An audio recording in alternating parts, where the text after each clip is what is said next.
Kaya yung ano, yung napalatan nating karne ng pagi, ang dami oh.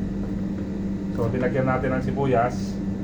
Ngayon naman lalagyan natin ng paminta. Sibuyas, bawang pala yun. Tapos syempre asin. Ito katamtaman lang para kasi papausukan naman natin to. Dapat siya magdamag ngayon, bukas papausukan to. Tapos lalagyan natin ng pinakasuka.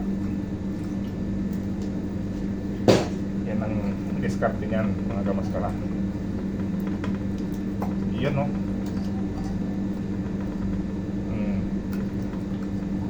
Para mawala yung lansa.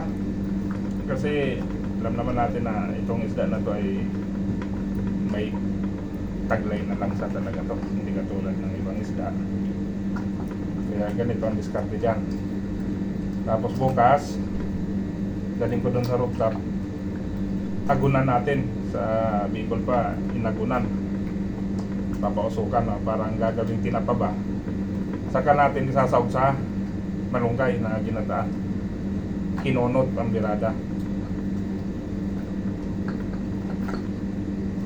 O yun mga karuskara, okay na to. Babad lang to magdama. Lagay ko lang to sa rin. Umangon na nga oh.